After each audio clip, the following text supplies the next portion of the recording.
Méditation de la communauté des disciples du Christ vivant en ce lundi de la 11e semaine du temps ordinaire, année liturgique B. Première lecture. Lecture du premier livre des rois au chapitre 21, les versets 1 à 16. En ce temps-là, Naboth, de la ville de Yizréel, possédait une vigne à côté du palais d'Akab, roi de Samarie. Akab dit un jour à Naboth, « Cède-moi ta vigne. Elle me servira de jardin potager, car elle est juste à côté de ma maison. Je te donnerai en échange une vigne meilleure. Ou, si tu préfères, je te donnerai l'argent qu'elle vaut. » Naboth répondit à Akab, « Que le Seigneur me préserve de te céder l'héritage de mes pères. » Akab retourna chez lui sombre et irrité, parce que Naboth lui avait dit, « Je ne te céderai pas l'héritage de mes pères. » Il se coucha sur son lit, tourna son visage vers le mur et refusa de manger. Sa femme Jézabel vint lui dire, « Pourquoi es-tu de mauvaise humeur? Pourquoi ne veux-tu pas manger? » Il répondit, « J'ai parlé à Naboth de Yizréel. Je lui ai dit, « Cède-moi ta vigne pour de l'argent, ou, si tu préfères, pour une autre vigne en échange. » Mais il a répondu, « Je ne te céderai pas ma vigne. » Alors sa femme Jézabel lui dit, « Est-ce que tu es le roi d'Israël, oui ou non? Lève-toi, mange et retrouve ta bonne humeur. Moi, je vais te donner la vigne de Naboth. » Elle écrivit des lettres au nom d'Akab, elle les scella du sceau royal et elle les adressa aux anciens et aux notables de la ville où habitait Naboth. Elle avait écrit dans ces lettres, « Proclamez un jeûne, faites comparaître Naboth devant le peuple. Placez en face de lui 2 vauriens qui témoigneront contre lui. Tu as maudit Dieu et le roi. Ensuite, faites-le sortir de la ville, lapidez-le et qu'il meure. » Les anciens et les notables qui habitaient la ville de Naboth firent ce que Jézabel avait ordonné dans ses lettres. Ils proclamèrent un jeûne et firent comparaître Naboth devant le peuple. Alors arrivèrent les 2 individus qui se placèrent en face de lui et portèrent contre lui ce témoignage. Naboth a maudit Dieu et le roi. On fit sortir Naboth de la ville, on le lapida et il mourut. Puis on envoya dire à Jézabel, Naboth a été lapidé et il est mort.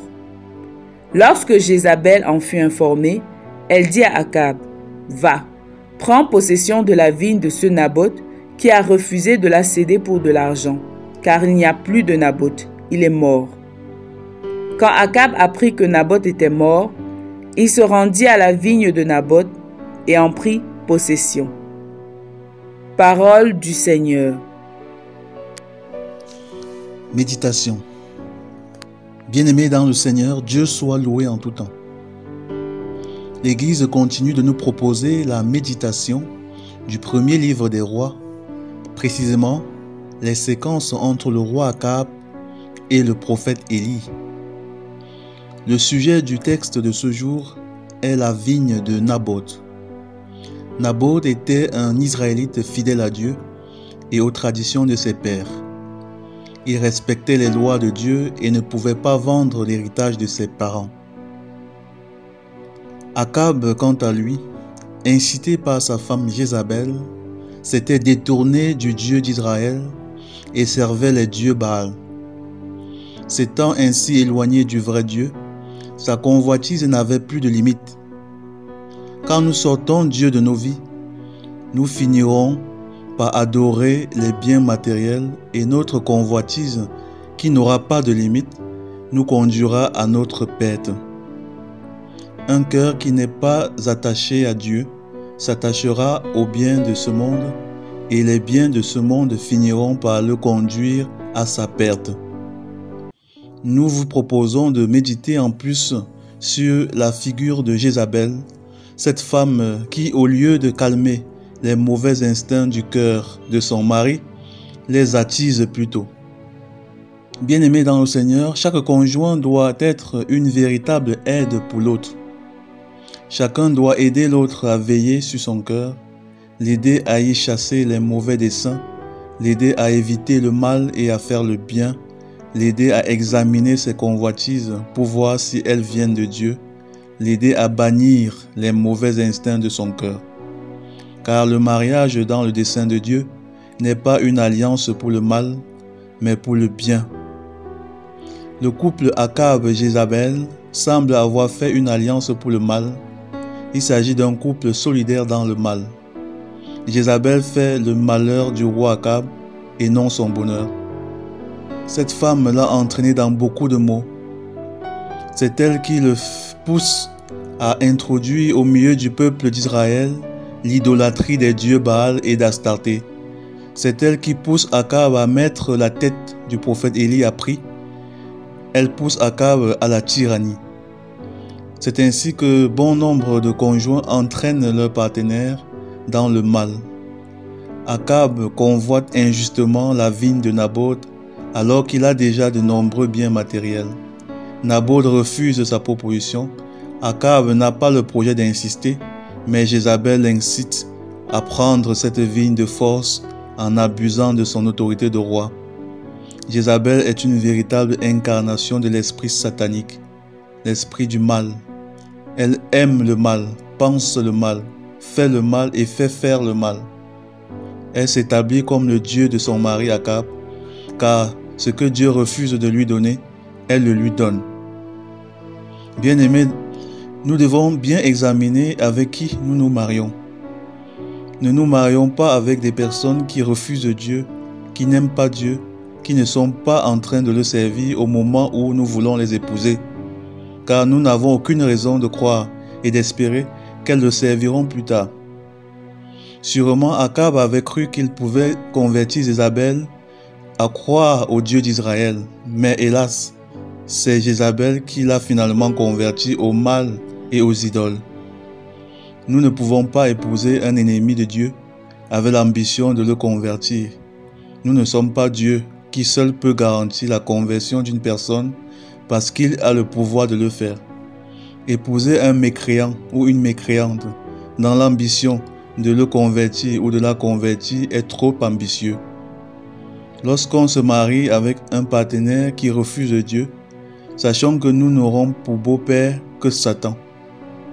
Il est clair que Akab avait Satan pour beau-père, car sa femme menteuse, méchante, n'avait que Satan pour père, père de la méchanceté et du mensonge. Jézabel est bien l'espèce de femme qui fait le malheur de son mari. Ils sont nombreux ces hommes et femmes qui ont entraîné leur épouse ou leur époux dans des pactes sataniques, dans des pratiques ésotériques terribles. Hommes et femmes se sont ligués pour infester le monde du mal à longueur de journée. Ils sont ainsi devenus des couples multiplicateurs du mal et non du bien. Bien-aimés, si nous avons fait de notre alliance conjugale une alliance pour le mal, il est toujours temps pour nous de nous convertir, car Dieu ne méprise pas une seule larme de repentir. Il est le très miséricordieux, toujours prêt à nous sortir de nos ténèbres vers son admirable lumière. Prions. Père éternel, donne aux couples qui se marient de faire alliance pour t'aimer et te servir, et non pour aimer et servir Satan, en aimant et en faisant le mal. Par Jésus le Christ notre Seigneur. Amen. Intercession. Nous te prions, Seigneur Jésus-Christ, pour tous les conjoints qui souffrent dans leur foyer des pratiques maléfiques de leurs partenaires. Donne-leur la force et le courage de résister au mal et de toujours lutter pour le bien. Protège les couples du monde entier des manipulations de Satan. Que ton précieux sang les couvre et les protège.